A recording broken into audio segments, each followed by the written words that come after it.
बिस्मिल्लाहिर्रहमानिर्रहीम अस्सलाम वालेकुम। प्रीवियस लेक्चर में हम लोग ने चैप्टर नंबर 13 स्टार्ट किया टारगेट कॉस्टिंग के बारे में और उसके तमाम तर कॉन्सेप्ट्स को हम लोगों ने कंप्लीट कर दिया। बेसिकली बहुत इजी सा ये हमारे पास कॉन्सेप्ट था टारगेट कॉस्टिंग कि आप लोगों ने ना थोड़ी सी रिवर्स कैलकुलेशन करनी है और वो रिवर्स कैलकुलेशन क्या थी कि सेलिंग प्राइस में से अपना प्रॉफिट डिडक्ट करो तो आपके पास कॉस्ट की वैल्यू आ जाएगी और उस कॉस्ट की वैल्यू पर आप लोगों ने अपनी जो एक्सपेक्टेड कॉस्ट है ना उसका कंपैरिजन करना था और वहां से कॉस्ट गैप आप लोग फाइंड करते हैं और उस कॉस्ट गैप को रिड्यूस करने के लिए डिफरेंट डिफरेंट मेथड्स टेक्निक्स आप लोग अप्लाई किया करते हैं। तो टोटल टारगेट कॉस्टिंग हमारी ये थी, मतलब एक ऐसी कॉस्ट को टारगेट करना जहां पर आप अपने प्रॉफिट को अर्न करना चाह रहे हो और अपनी एक्सपेक्टेड कॉस्ट उस टारगेट कॉस्ट से आपने कम रखनी है या उसके इक्वल लेकर आ जानी है, उससे ज्यादा नहीं होनी चाहिए। अब देखें यहाँ पर जो हमारे पास तीन ही एग्जांपल गिवन थी, लेकिन तीनों एग्जांपल इस टॉपिक के हवाले से बहुत जबरदस्त एग्जांपल थी। मतलब बहुत अच्छे तरीके से आप लोग इस टारगेट कॉस्टिंग के कॉन्सेप्ट्स को समझ सकते थे। यहाँ पर अगर आप लोग फर्स्ट एग्जांपल देखें ना तो उसने थ्योरेटिकल पोर्शन को भी बेहतरीन टच दिया। मतलब अगर आप लोग चैप्टर्स में से नहीं पढ़ सके तो आप लोगों का थ्योरेटिकल पोर्शन यहाँ से कवर हो सकता था, लेकिन आप लोगों ने तो कवर कर लिया था पहले ही कि आपने थ्योरी को उसके एडवांटेजेस वगैरह को, टारगेट कॉस्टिंग होती क्या है, कॉस्ट गैप को कम कैसे करना है, बस यही तीन पॉइंट्स हैं थ्योरी से रेलेवेंट। टारगेट कॉस्टिंग क्या है, इसके बेनिफिट्स क्या हैं और हम लोगों ने कॉस्ट गैप को रिड्यूस कैसे करना है, इन मेथड्स की डिस्कशन की जाएगी। अब यहाँ पर एग्जांपल नंबर 1 अगर आप लोग देखें ना तो उसके बारे में उसने आपको मुकम्मल एक डिटेल इंफॉर्मेशन वगैरह प्रोवाइड कर दी जो कि आप लोगों ने पढ़ ली होंगी। उसके अगर फर्स्ट पॉइंट आप देखें तो फर्स्ट पॉइंट में उसने आपसे कहा था brief description for how target costing might be used in the development and production of new product कि हम लोगों ने टारगेट कॉस्टिंग को यूज कैसे करना है। तो आप लोग उसको एक्सप्लेन करोगे कि बेसिकली भी टारगेट कॉस्टिंग हमारे पास है क्या, हमने टारगेट कॉस्टिंग को कैसे कैलकुलेट करना है, इसमें से कॉस्ट गैप कैसे आएगा, मतलब ईच एंड एवरी डेफिनेशन के बारे में आपने बता देना था। तो ये थ्योरी आप जैसे ही पढ़ेंगे इनके बारे में हमारी डिस्कशन हो चुकी है, तो इसका सोल्यूशन कंप्लीट हो जाता है। बी पॉइंट में जैसे ही हम लोग गए तो बी पॉइंट्स में उसने आपसे पूछ लिया benefits of adopting a target costing approach at an early stage in the development of a new product. अब हम लोगों ने बेनिफिट्स की भी बात की थी, तो यहां से आपने इसके बेनिफिट्स को अच्छे तरीके से रीड कर लिया था होगा, ऐसा ही है। तो ये ऐसा कोई प्रॉब्लम वाली बात नहीं है। सी पॉइंट अगर आप लोग देखें तो सी पॉइंट में उसने आपसे कहा if a target costing approach is used and a cost gap is identified for component, ये वो प्रोडक्ट है जो वो बना रहे हैं, कहते हैं possible measures that polar company might take to reduce the gap are suggested below। तो ये वो मेथड्स हैं जो आप उसे बता रहे हैं कि अगर आप इन मेथड्स के मुताबिक चलो तो आप कॉस्ट गैप को रिड्यूस कर सकते हो। अच्छा, यहां पे थोड़ा सा फोकस करना है क्वेश्चन का आंसर करते हुए कि हम लोगों ने जो कॉस्ट गैप पढ़े थे हम लोगों ने जर्नल वे में पढ़े थे, हम लोगों ने वो तमाम तर पॉसिबिलिटीज के बारे में डिस्कस किया था। लेकिन कभी कभी ऐसा होता है कि आपको एक केस स्टडी दे दिया जाता है, case study means that situation खुद बना के दे देता है कि भाई ये सिचुएशंस अवेलेबल हैं।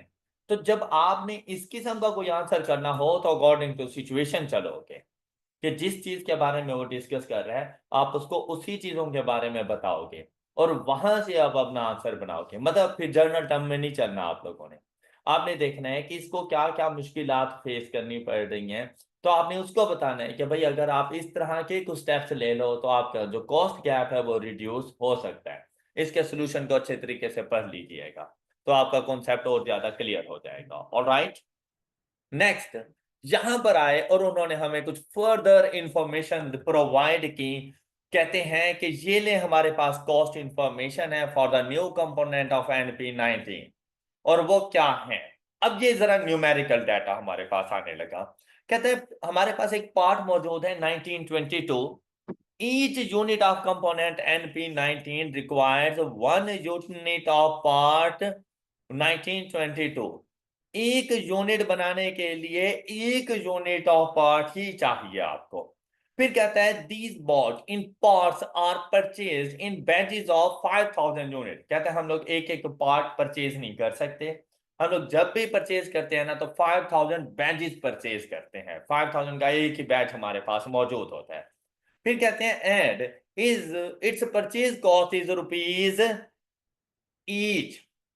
मतलब एक बार ये एक बैच की बात नहीं कर रहा, एक पार्ट की प्राइस बता रहा है कि 5.30 है, लेकिन इसके साथ प्लस डिलीवरी कॉस्ट ऑफ ₹2750 पर बैच। अब ये पर बैच है तो एक बैच में कितने नंबर ऑफ यूनिट्स हैं हमारे पास, तो एक यूनिट को कितनी डिलीवरी कॉस्ट हम लोग जा कर दें, 55। हमें ये मिल कितने का रहा था, तो पर यूनिट ये कॉस्ट हमारे पास कितनी हो जाएगी, 5.85 पर यूनिट मटेरियल पार्ट 1922 की कॉस्ट आ जाएगी।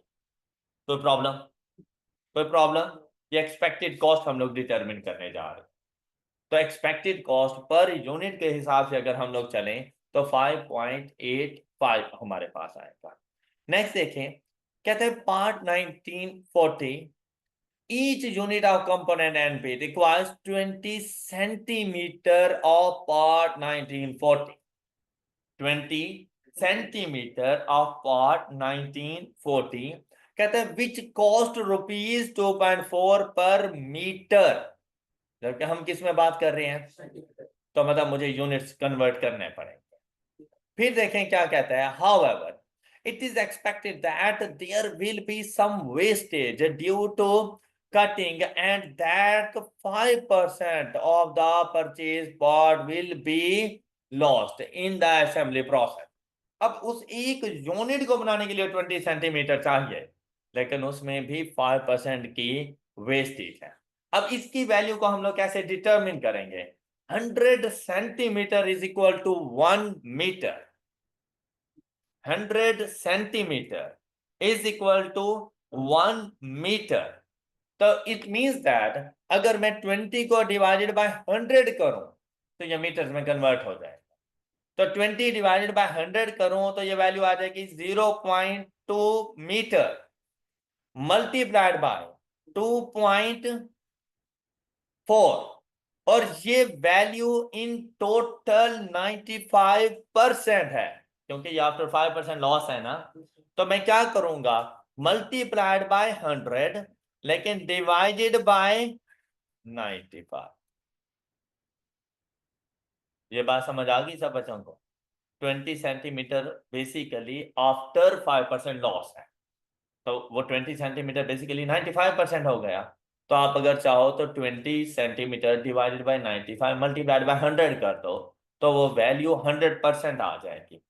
फिर उसको डिवाइडेड बाय 100 करोगे तो वो मीटर्स में कन्वर्ट होगी, और फिर मल्टीप्लाइड बाय 2.4 करोगे तो आपके पास पर यूनिट कॉस्ट आ जाएगी, which is equal to 0.505। All right, any problem? अच्छा अब देखो क्या ऐसी सारी कैलकुलेशन प्रीवियस चैप्टर्स में करते नहीं रहे आप लोग? फिर क्या है, नाम दे दिया गया टारगेट कॉस्ट का, काम वही है आप लोगों के जो आप पहले करते रहे। जब आप लोग इन्वेंट्री की कॉस्ट को डिटरमिन करते थे यही सब कुछ ही तो कर रहे होते थे आप लोग, कैलकुलेशन बिल्कुल वैसी है। तो आप लोगों की बेसिक्स अच्छे से बनी हुई है, तो आप इन चीजों को कैलकुलेट कर सकते हो। फिर क्या कहता है, other parts of component NP19 will also be bought in and will cost rupees पर तो ये तो एज इट इज आ जाएगा, अदर पार्ट्स 7.2 पर यूनिट।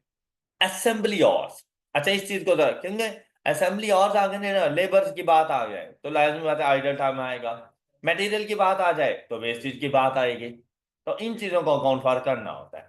अब क्या कहता है, it is estimated that each unit of component NP19 will take to assemble assembly or which is not in short supply is paid rupees। अब rate per hour में है, time in minutes है, मतलब minutes को hours में convert करना है। फिर दूसरी बात क्या है, कहते हैं it's also estimated that 10% of the paid labour hours will be idle time. तो अब ऐसी सिचुएशन में आपने ये भी देखना है, इसको कैलकुलेट करने के लिए आप सबसे पहले करोगे कि भाई 25 में और में कन्वर्ट हो गया, मल्टीप्लाइड बाय 24, ये आपके पास पर और रेट आ गया जो कि टोटल टाइम का 90% है। तो आप मल्टीप्लाइड बाय 100/90, ये आपके पास लेबर कॉस्ट बनता है। मेरी बात समझ आ गई है? Which is equal to, done. Next one is, कहते हैं production overhead analysis of recent historical cost for production overhead show the following cost. भाई अक्सर ऐसी बात आ जाएगी और ये चीज आपने पढ़ी हुई है, मतलब कोई न्यू चीज नहीं है आप लोगों के पास। तो क्या बात किस चीज की कर रहे हैं आपके पास? तो प्रोडक्शन ओवरहेड आपको पता है दो तरह के होते हैं, variable production overhead and fixed production overhead. तो दो डिफरेंट एक्टिविटी लेवल्स पर टोटल प्रोडक्शन ओवरहेड बता दिए गए, दो डिफरेंट एक्टिविटी लेवल्स पर टोटल ओवरहेड बता दिए गए। अब वो बेस किसको बना रहा है? टोटल असेंबली और, तो उसने आपको टोटल असेंबली और वर्क भी बता दिए, उन पर आने वाली टोटल प्रोडक्शन ओवरहेड भी बता दी। तो इस डाटा को यूज करते हुए आप लोगों ने फाइंड करनी है वेरिएबल ओवरहेड पर और एंड फिक्स्ड ओवरहेड, आप लोगों ने जाके फाइंड करने हैं। इसके लिए मेथड यूज होता है हाई लो मेथड।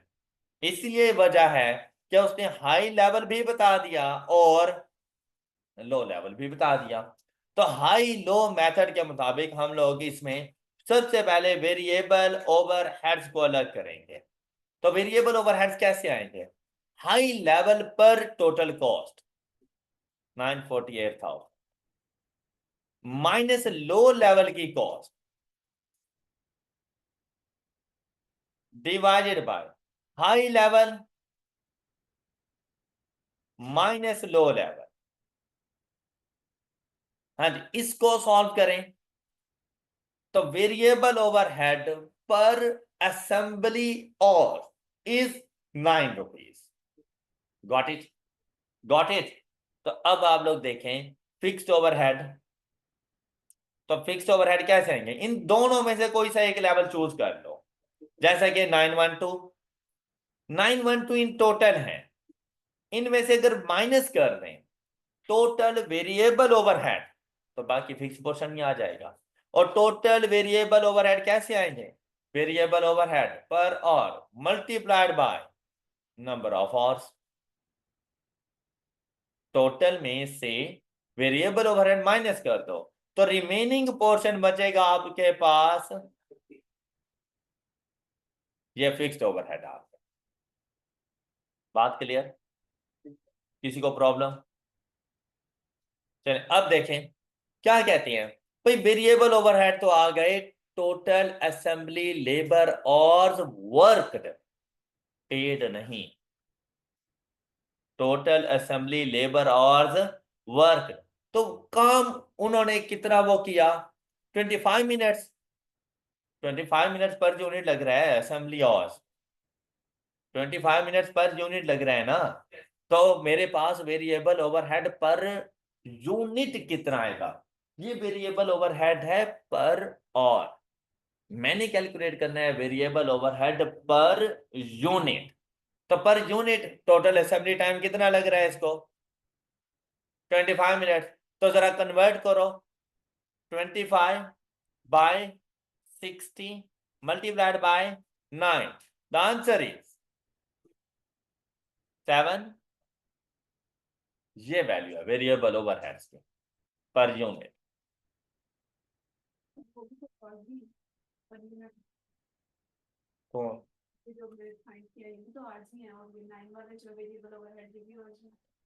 तो ये मैंने पर यूनिट फाइंड किया है, ये पर और है। बेस चेंज है ना, 9 रुपीज 1 घंटे के हैं, जबकि असेंबली और जो लग रहा है वो 25 मिनट का लग रहा है। तो अगर 1 घंटे के 9 मिनट्स हैं तो 25 मिनट के कितने होंगे? तो 25 मिनट के 3.75 रुपीज। और एक यूनिट 25 मिनट में बन जाता है। ओके, क्लियर है सबको? नेक्स्ट देखें, अब फिक्स्ड ओवरहेड। भाई फिक्स्ड ओवरहेड ये आपके पास आ गए, लेकिन ये फिक्स्ड ओवरहेड आप लोगों के पास ऐसा नहीं लग रहा जैसे पर मंथ आए हैं। क्यों? क्योंकि डाटा पर मंथ के हिसाब से आ रहा है। एक महीने के फिक्स्ड ओवरहेड जो आपके पास मौजूद है ना, वो 750,000 के हैं। क्या ये डाटा पर मंथ नहीं था? तो ये फिक्स ओवरहेड भी पर मंथ है। जबकि अब अगर इसकी बात देखें, क्या कहते हैं? कहते हैं fixed production overheads are absorb at the rate per based on normal activity level in a normal year. अब इन्होंने मंथ की नहीं बात की, अब ये बेस किस टाइम ड्यूरेशन के बताने जा रहे हैं? इन अ ईयर। टोटल आवर्स कितने हैं? तो ऐसा ना कर देना कि 750 डिवाइडेड बाय 250,000, क्वेश्चन गलत हो जाएगा। ये इन ईयर्स है, जबकि फिक्स्ड ओवरहेड इन मंथ्स है। अब या तो इसको ईयर्स में कन्वर्ट कर लो, या फिर 250 को मंथ्स में कन्वर्ट कर लो, फिर जाके क्वेश्चन ठीक होना है। तो अब हम क्या करें? अगर इसको मल्टीप्लाइड बाय 12 कर दें तो मेरे पास ये आंसर क्या बन जाएगा? 9 मिलियन। एक साल के ओवरहेड डिवाइडेड बाय 250,000, तो 36 पर और फिक्स ओवरहेड चार्ज करना है। जबकि एक यूनिट बनाने में आप कितना टाइम लगा रहे हो? 25 मिनट्स। तो आप लोग क्या लिखोगे इसको? 25/60 multiplied by 36, 15 rupees fix overhead पे आ जाएंगे। मेरी बात समझ आ गई सब बच्चों को? किसी को प्रॉब्लम? अच्छा, अब देखें, जरा कॉस्ट को ऐड करते हैं, एक्सपेक्टेड कॉस्ट। ये जरा वैल्यूज ऐड कीजिएगा। 5.85, 0.505, 7.2, 11.11, 3.75 एंड 15। जी वेरिएबल किया है ना 3.75। ये बेसिकली मेरी वर्किंग है, ये मेरी वर्किंग है जिसमें मैंने वेरिएबल एंड फिक्स्ड ओवरहेड को फाइंड किया है। जी, अब ये टोटल आप लोगों के पास कॉस्ट कितनी आ गई? Expected cost 416। Any problem? Any problem? अभी तक मैंने टारगेट कॉस्टिंग नहीं देखी, ये मेरी एक्सपेक्टेड कॉस्ट पर यूनिट है। अब देखो लास्ट में, Polar company estimates that it needs to sell component at a price of rupees, estimated ये सेलिंग प्राइस है, per unit to be competitive, and it is considered that an acceptable gross profit margin on components sold by the company is selling price 56, profit 56 का 25%, 14 less कर दो तो target cost हमारे पास आएगी 42, target cost है, और हमारे पास 43.416 एक्सपेक्टेड कॉस्ट है। क्या कॉस्ट गैप मौजूद है? हाँ जी, कॉस्ट गैप, दोनों का डिफरेंस 1 पॉइंट, ये कॉस्ट गैप मौजूद। Any problem? ये था इसका सॉल्यूशन। सबसे पहले उसने वर्किंग कर दी प्रोडक्शन ओवरहेड की, वेरिएबल कॉस्ट पर और उसने कैलकुलेट करके दिया। यहां से उसने fixed overhead per month calculate किया, मल्टीप्लाइड बाय 12 किया तो ये टोटल आ गया।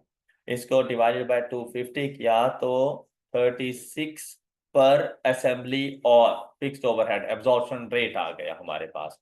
फिर उसने क्वेश्चन का सॉल्यूशन तैयार किया उन्हें तमाम तर मटेरियल्स वगैरह को देखा, तो ये एक्सपेक्टेड कॉस्ट में से टारगेट कॉस्ट, देखिए सेलिंग प्राइस थी ना 56, उसमें 25 का तो प्रॉफिट था, तो 75 की कॉस्ट होगी ना, तो 56 का 75% उसने टारगेट कॉस्ट ली, वो आ गई, जहां से ये कॉस्ट गैप आ गया।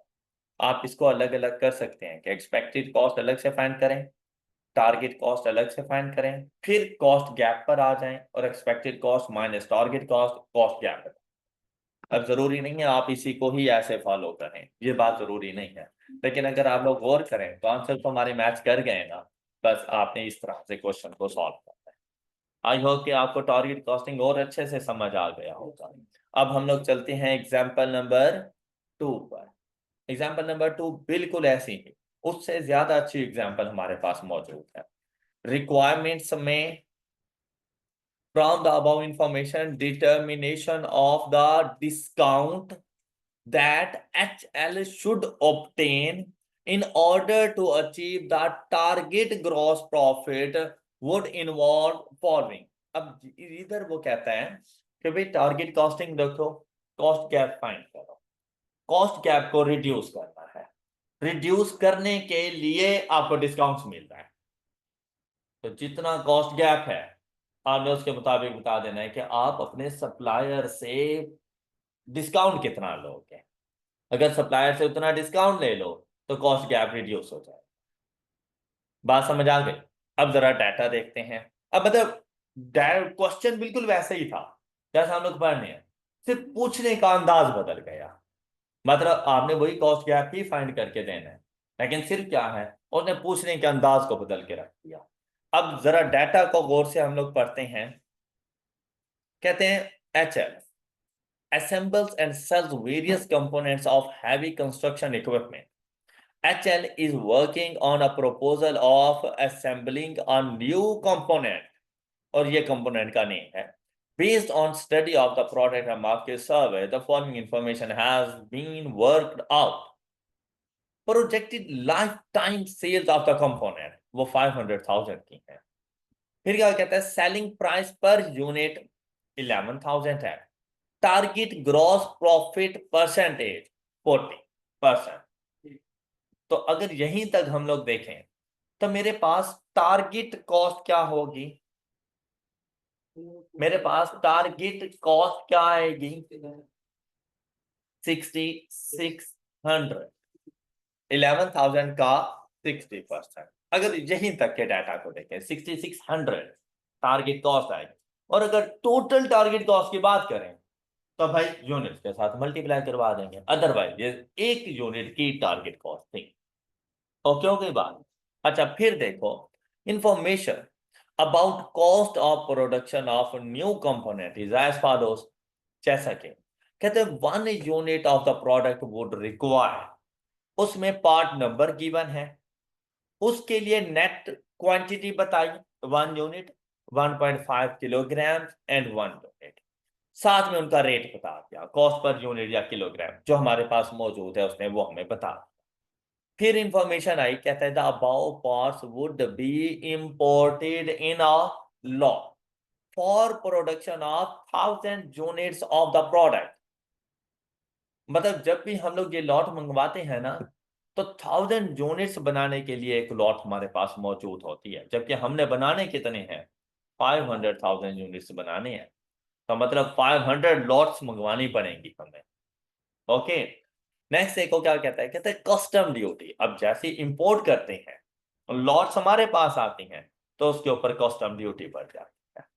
Custom duty and other import charges would be 15% of cost of price. Cost price का 15% मुझे कस्टम ड्यूटी पे करनी पड़ती है। HL is negotiating with the vendor who has agreed to offer। अब बस ये डिस्काउंट हमने उसको बताना है। अब उसने तो ये कहा कि भाई परेशान ना हो, निगोशिएशन चल रही थी तो उसने कहा कि मैं तुम्हें मजीद डिस्काउंट दूंगा। अब हमने ये देखना है कि भाई उससे अगर डिस्काउंट मांगना भी है तो कम से कम कितना डिस्काउंट मांगे। ओके हो गई बात? अब देखो क्या कहता है, on average assembling of 1 unit of the product ये इसको मैं प्रोडक्ट का नाम दे रहा हूं, जो भी नेम है, वुड रिक्वायर 1.8। अब मतलब पहला पॉइंट मटेरियल से रेलिवेंट था, दूसरा पॉइंट आ गया लेबर से रेलिवेंट। क्या 1.8 skilled labour hours eight the rate of 200 per hour, the production would be carried out in a single shift of 8 hours. मतलब 8 घंटे की एक ही शिफ्ट लगती है और उस 8 घंटे में जितनी प्रोडक्शन हो सकती है वो हो रही है। मतलब फैक्ट्री 24 घंटे नहीं चल रही, या 8-8 घंटे की 3 शिफ्टें नहीं लग रही, ऐसा नहीं है। 8 घंटे काम करेंगे लेबर, उसके बाद फैक्ट्री बंद, फिर अगले दिन आएंगे, राइट। अच्छा फिर देखो, कहते हैं at the start of each shift setup of machine would require 30 minutes. 8 घंटे की शिफ्ट है, लेकिन उस शिफ्ट के लिए 30 मिनट तो सेटअप पे लग जाते हैं, मतलब आधा घंटा उस शिफ्ट के सेटअप पे लग गया। 6% of the input quantity of materials would be lost during assembly process. अब देखो मटेरियल की बात थी, क्वेश्चन हम ऊपर कंप्लीट कर चुके, सपोज मटेरियल से रेलिवेंट, लेकिन मटेरियल का जो लॉस था वो सेकंड पॉइंट पे आकर उसने बताया कि भाई इन दो मटेरियल्स का लॉस भी हो रहा है, तो लॉस भी तो अकाउंट फॉर करना था ना, इसीलिए पहले क्वेश्चन को पढ़ा कर। फिर दूसरी बात अगर देखें, टोटल कितने घंटे हमने काम करने एक शिफ्ट में, 8 घंटे वैसे इन टोटल शिफ्ट, 30 मिनट तो हमें लग रहे हैं असेंबली के ऊपर, ऐसे ही है ना, मतलब उस सेटअप के ऊपर, तो भाई जो काम हो रहा है ना वो 7.5 घंटे हो। Got it. Next, HL works at a normal annual capacity of 4 million skilled hours। अब यहां पर अगर गौर करें ना, तो आपके पास जो normal capacity in skilled hours की बताई है ना, वो पर एनम बताई है, पूरे साल के लिए आ रही है, एनुअल आ रही है। फिर कहते हैं actual production overheads and skilled labour hours for the last 2 quarters. अब मंथ नहीं है और ईयर्स भी नहीं है, अब क्वार्टरली डाटा प्रोवाइड किया और वो आपको पता चल गया।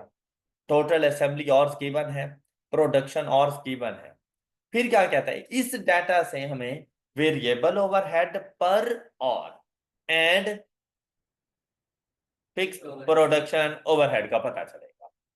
फिर कहते हैं special machine that would be used exclusively for the production would purchase at a cost of ₹1.5। अब एक्सक्लूसिवली है तो कॉस्ट का पार्ट बनेगी। Got it. चले शाबाश, सबसे पहले मुझे पॉइंट 3 सॉल्व करके दें, सबसे पहले मुझे पॉइंट 3 सॉल्व करके दें। मुझे बताइए, हमारी वर्किंग का पार्ट है, ये जब तक सॉल्व नहीं होगा आगे क्वेश्चन नहीं सॉल्व होगा। और आपने variable overhead per hour and fixed production overhead absorption rate मुझे कैलकुलेट करके देना है। शाबाश, जल्दी से पॉइंट नंबर 3 पर फोकस करें सिर्फ।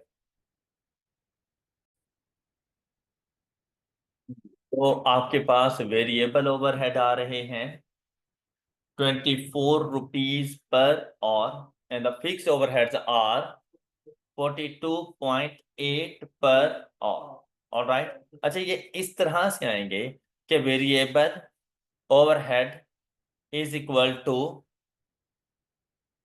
68 million minus 65.6 million divided by 1050,000 minus 950,000।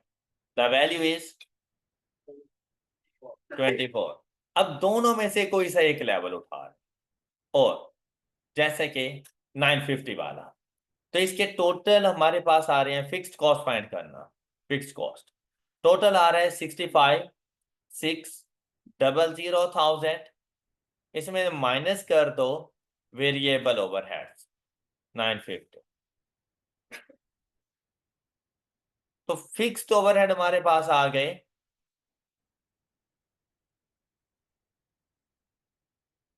अब ये जो फिक्स ओवरहेड आए हैं ये डाटा के मुताबिक आएंगे। अब डाटा कितने टाइम पीरियड का था, एक क्वार्टर का, तो 42.8 मिलियन एक क्वार्टर के ओवरहेड्स हैं, फिक्स ओवरहेड। तो आपने इसको मल्टीप्लाई कर देना है 4 से, तो एक साल के हमारे पास बन जाएंगे 171,200,000। तो 17 नहीं, 171.2 मिलियन।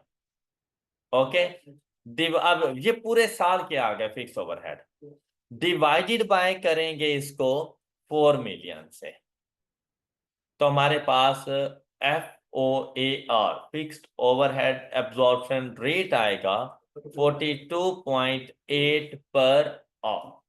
बात क्लियर? अच्छा, अब क्वेश्चन के चलते हैं सॉल्यूशन की तरफ। हमारे पास सबसे पहली चीज आ गई मटेरियल, लेकिन मटेरियल में अगर आप लोग गौर करें तो आपके पास Y एंड Z में 6% का लॉस है, तो मतलब जो यूज हो रहा है वो 94% हो रहा है। तो अब हम लोगों ने इसकी वैल्यू को कैसे डिटरमिन करना है, यहां पर देखें कि 1 मल्टीप्लाइड बाय 2350, तो ये तो वैल्यू 2350 ही आ जाएगी। लेकिन यहाँ पे 1.5 multiplied by 100 divided by and multiplied bye 1400, तो ये आ जाएगी 2350, और ये वैल्यू आ जाएगी हमारे पास 2234, और ये वाली वैल्यू, ये इसमें भी 6% का लॉस है, तो 100 डिवाइडेड बाय 94, तो मल्टीप्लाइड बाय 1200, 1276, ये पर यूनिट के हिसाब से इतना इतना मटेरियल अप्लाई हो जाएगा जी।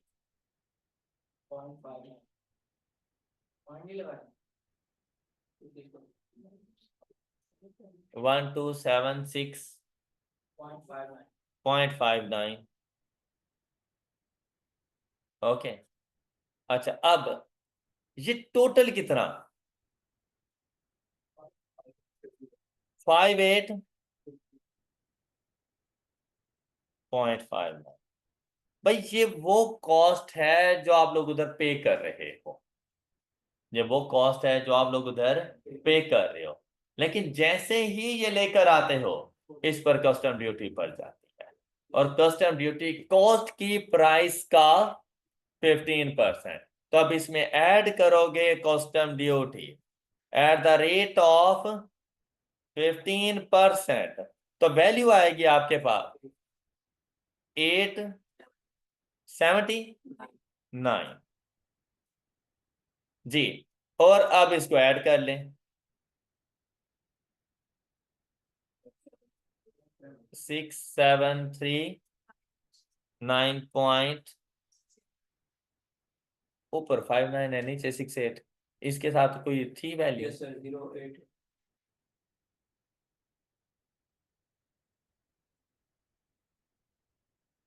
6739.68। ऑलराइट, अच्छा नेक्स्ट, अब ये फर्स्ट पॉइंट अब समझ आ गया सब बच्चों को? चलिए नेक्स्ट अब बात करें, यहां पर देखिए उन्होंने कहा 1.8 skilled labour hours eight the rate of, लेकिन जहां पर उसने फिर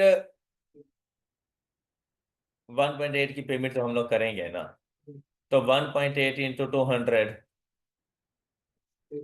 लेबर को तो इतना ही पे करेंगे ना हम लोग, 1.8 इंटू इज इक्वल टू, अच्छा 1.8 लेबर आवर्स एट, ठीक है, इज इक्वल टू 360।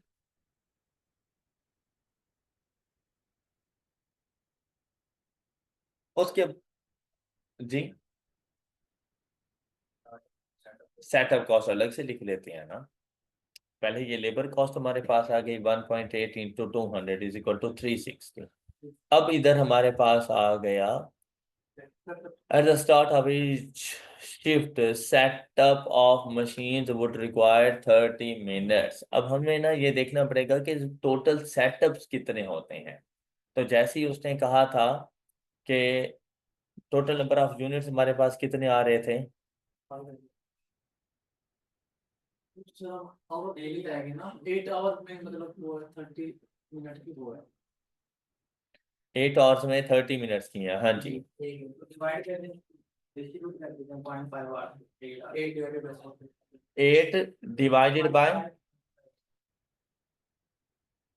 सर 7 घंटे है ना, 8 घंटे है ना, तो उसमें 30 मिनट का हमारे पास वो चला तो फिर 7.5 आवर लग जाएंगे ना, जो मतलब हम काम करेंगे। जी।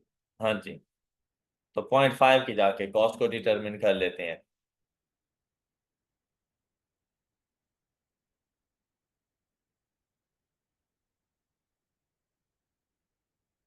ये वाली वैल्यू हमने ऐसे ही डिटरमिन की हुई है। अच्छा, ये ना इन्होंने टोटली में जाके लिखी हुई है। तो अगर हम लोग इस वैल्यू को मल्टीप्लाइड बाय 500 करो, 6739.68 मल्टीप्लाइड बाय 500,000 करो, सिंगल से जाते हैं क्योंकि सेम ही आंसर आएगा। वैसे सिर्फ मैचिंग कर रहे हैं हम लोग। तो 500,000 करो, आंसर क्या आ रहा है हमारे पास? 6739.68 multiplied by 500,000। 369.8 तो अब क्या क्या वैल्यू? 3369.84। अच्छा, इन दोनों को जरा ऐड करना। 2931 प्लस 439.65। बस वो थोड़ा बहुत राउंडिंग ऑफ का डिफरेंस है। ओके, तो ये जो डिफरेंस आ रहा है ये सिर्फ इस बात का है कि हम लोग पर यूनिट कर रहे थे कैलकुलेशन, और ये लोग इन टोटल जाके, मतलब मुझे अगर टोटल जरूरत होता मैं लास्ट में जाके मल्टीप्लाइड बाय 500 कर देता। तो इस बात से कोई फर्क नहीं पड़ता कि इन्होंने मल्टीप्लाइड बाय 500 किया हुआ है। बात समझ आ गई? इसीलिए ये वेरिफिकेशन हो गई। लेबर कॉस्ट की बात करें तो देखो, अब मैंने जो कैलकुलेट की हुई है ना 1.8 मल्टीप्लाइड बाय 200, ठीक है। तो मैंने जाके कैलकुलेट कर दिया इसको 36 360 इन्होंने मल्टीप्लाइड बाय 500 भी कर दिया, मैं एंड पे जाके कर दूंगा। अब आ गई लेबर सेटअप कॉस्ट। अब ये लेबर सेटअप कॉस्ट है कि हम लोग एक यूनिट के ऊपर टोटल कितना टाइम लगा रहे हैं? 1.8। एक यूनिट के ऊपर हम लोग टाइम लगा रहे हैं 1.8 out of 7.5 hours. Out of 8 hours नहीं, मतलब एक दिन के अंदर हम लोग 7.5 घंटे काम कर रहे हैं। उन 7.5 घंटों में से 1.8 आवर्स एक यूनिट के ऊपर लग रहा है। मतलब एक किस्म की हमारे पास परसेंटेज आ जाती है। तो हमने सेटअप कॉस्ट भी तो ये देखनी है कि पर यूनिट सेटअप कॉस्ट कितनी आएगी। तो अब इसके लिए उसने क्या किया कि भाई सबसे पहले ये परसेंटेज फाइंड की। फिर उसने देखा कि भाई एक दिन में जो सेटअप कॉस्ट है ना वो 0.5 है, और इस टाइम को हम लोग रेट चार्ज कर रहे हैं 200 का। तो यहां तक अगर आप लोग कैलकुलेशन करेंगे ना तो ये पर यूनिट सेटअप कॉस्ट आ जाएगी। Got it? कि उसने पहले परसेंटेज फाइंड की। उसने कहा 8 घंटों में से हम लोग जाकर 0.5 आवर्स सेटअप कॉस्ट पे लगाते हैं, तो जो काम करते हैं 7.5 आवर्स करते हैं। एक यूनिट बनाने पे 1.8, तो जैसे ही 1.8 डिवाइडेड बाय 7.5 करेंगे तो एक परसेंटेज हमारे पास आ जाएगी कि इतना टाइम हम लोग एक यूनिट के ऊपर लगाएंगे। फिर उसको मल्टीप्लाई किया 0.5 के साथ, उसको मल्टीप्लाई किया उसके रेट के साथ, तो ये सेटअप कॉस्ट बनती है हमारे पास। ओके होगी बात? क्लियर? अच्छा, अब मल्टीप्लाइड बाय 500 भी इसने कर दिया। हम ना करें तो वैल्यू क्या आ रही है? 24 आ रही है हमारे पास। नहीं,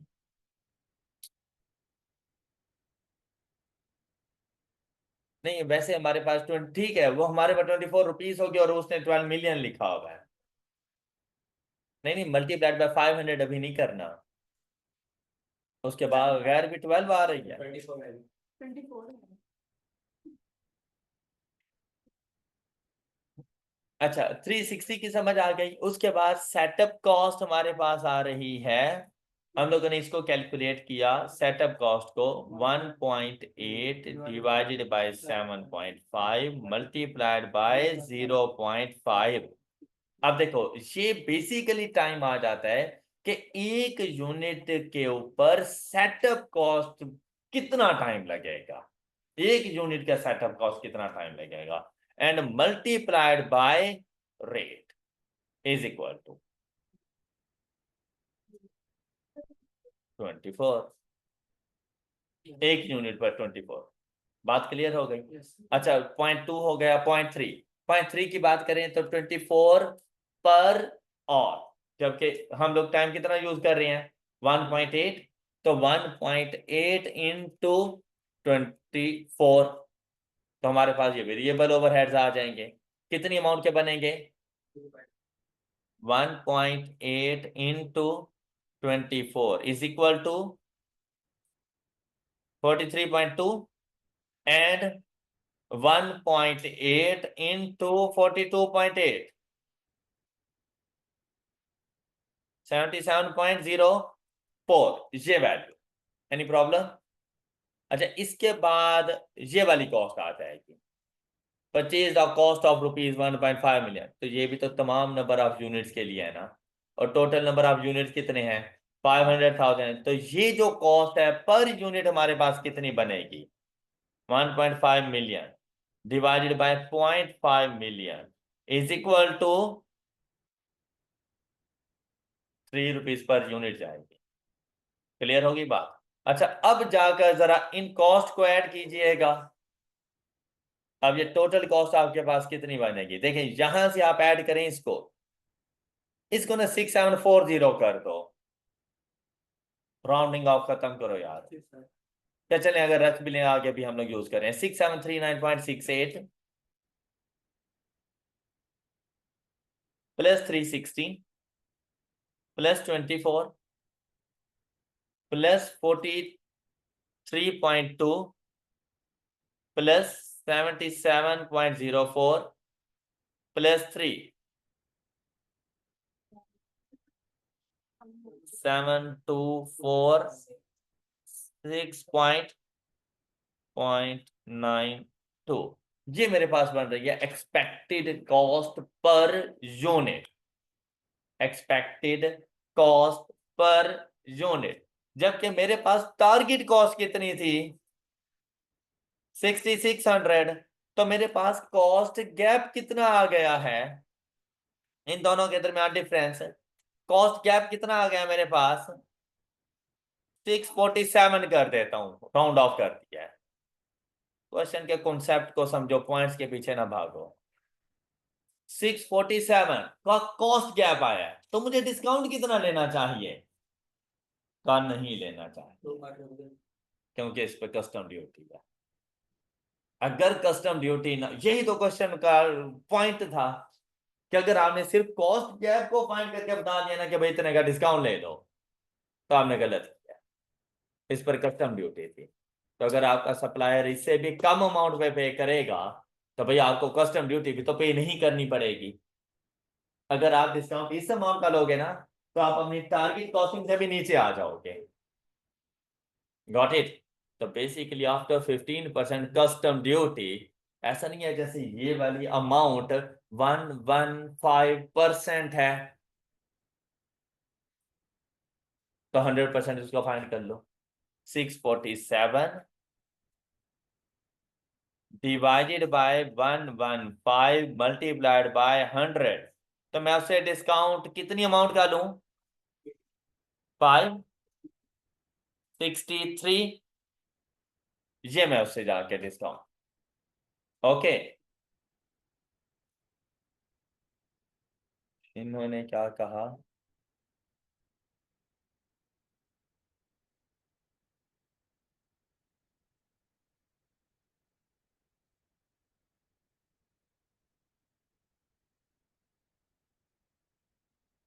टारगेट कॉस्टिंग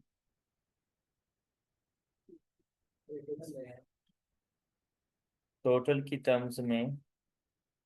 अच्छा, अब अगर इसको मल्टीप्लाई करें 7247 मल्टीप्लाइड बाय 500,000 करना, टोटल की टर्म्स में देखते हैं 3623 समथिंग, तो मतलब ये 4 आ गया। ठीक है, अच्छा, अब 11,000 पर यूनिट था, उसका 60%, तो ये तो 6600 हमने ठीक लिखा हुआ है, मल्टीप्लाइड बाय 500 किया तो वैल्यू आ गई 33। टोटल जो कॉस्ट गैप आया है 324.27, तो मेरे पास आ रहा है 647, मल्टीप्लाइड बाय 500 करो, बस राउंडिंग ऑफ का थोड़ा बहुत डिफरेंस चलता रहेगा। 323 मतलब वो राउंडिंग ऑफ की वजह से 324 आ गया। ओके, अब इस पर उसने जाकर ये वाली वैल्यू हमने भी बिल्कुल ऐसी, ये मेरे पास पर यूनिट आ गया 6563, मल्टीप्लाइड बाय 500 करना 281.5, ये वैल्यू आ गया। Done, any problem? No.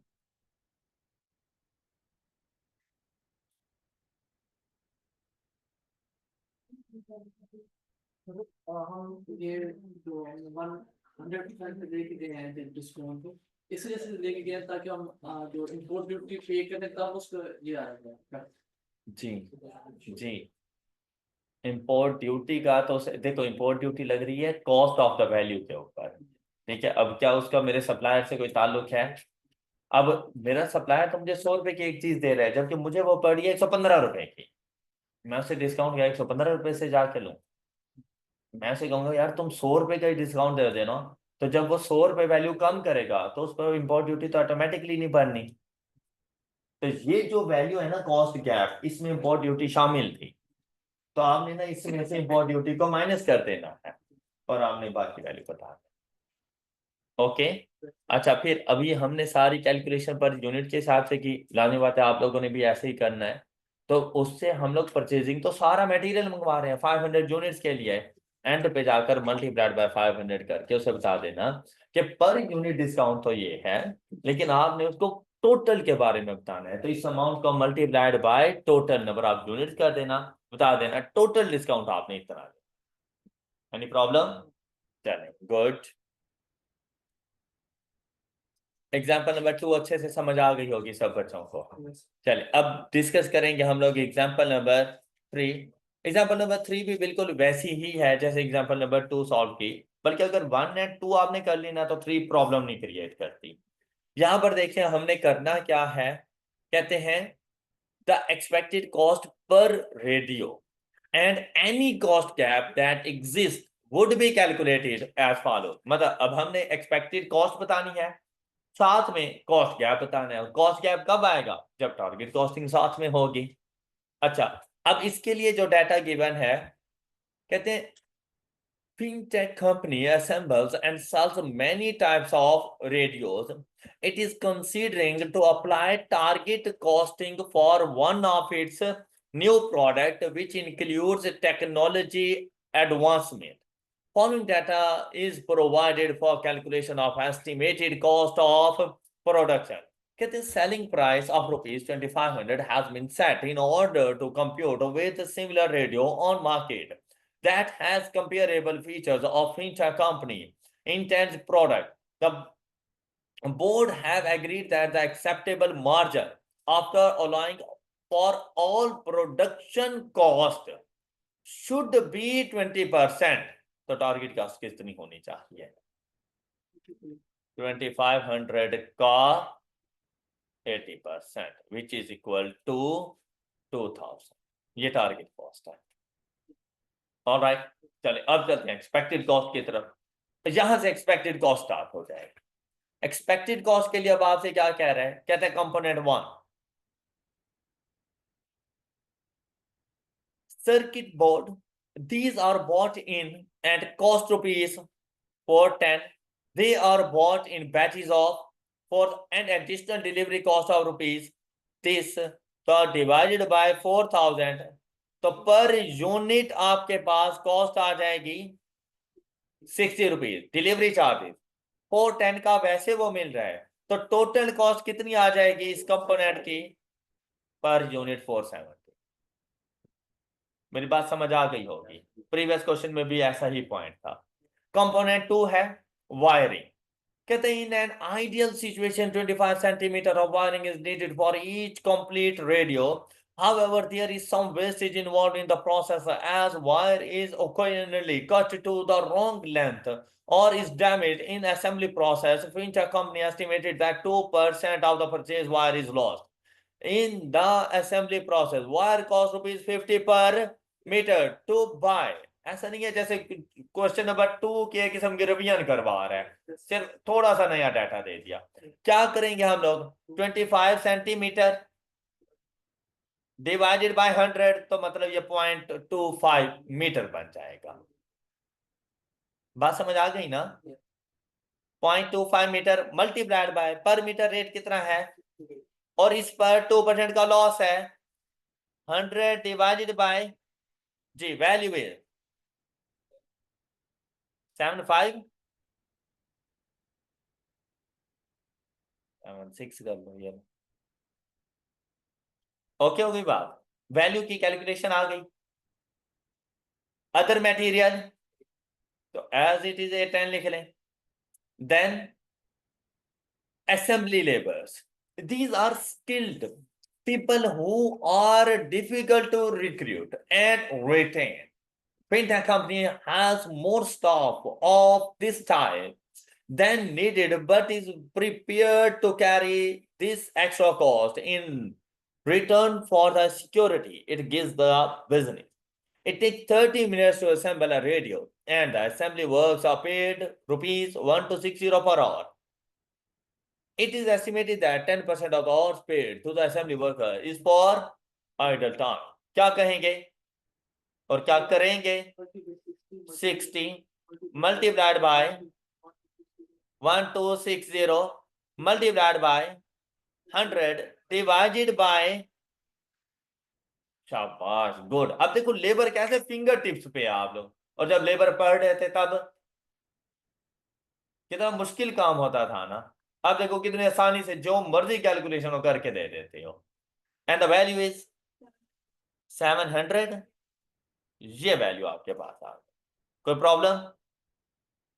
Next 6 point, हाँ जी, variable overhead and fix overhead months basis पर चल रहे हैं हम लोग, तो इसके लिए हम लोग कैसे कैलकुलेशन करेंगे?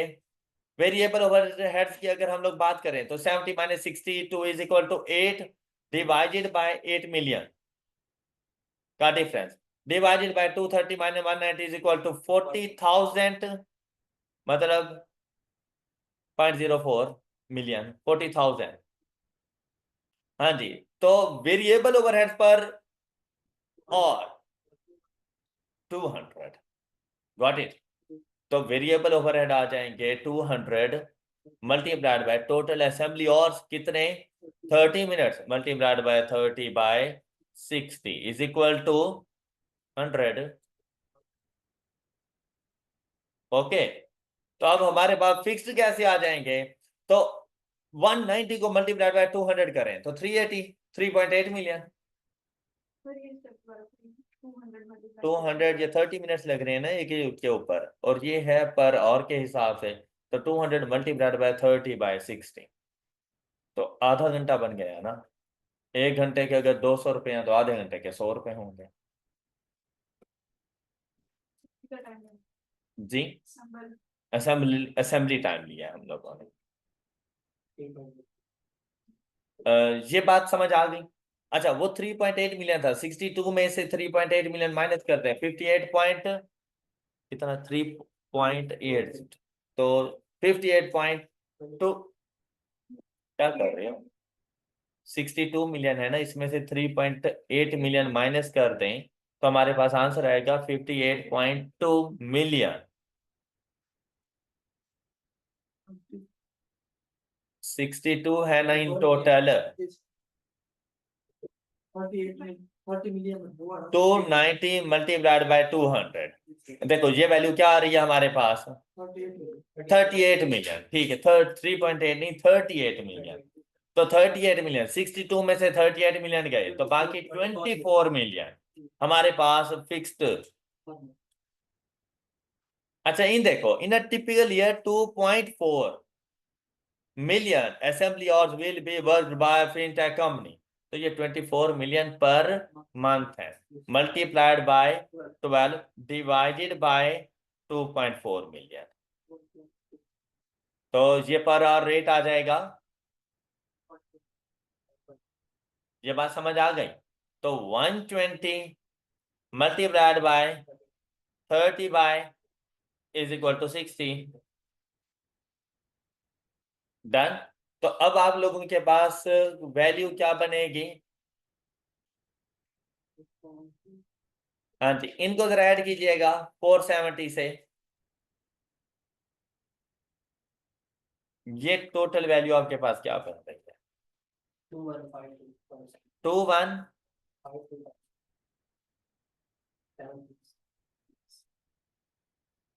और हमारे पास एक्सपेक्टेड कितना था?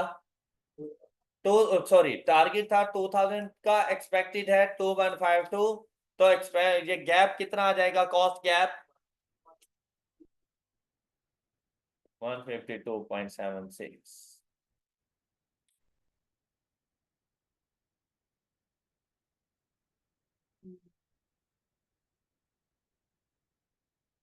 डन। और इसी के साथ हमारा टारगेट कॉस्टिंग का चैप्टर कंप्लीट हो गया। आई होप कि ये चैप्टर बहुत अच्छे तरीके से आप लोगों को समझ आ गया होगा। That's all for today. अपना बहुत सा ख्याल रखिए, नेक्स्ट लेक्चर में मिलेंगे। अल्लाह हाफिज।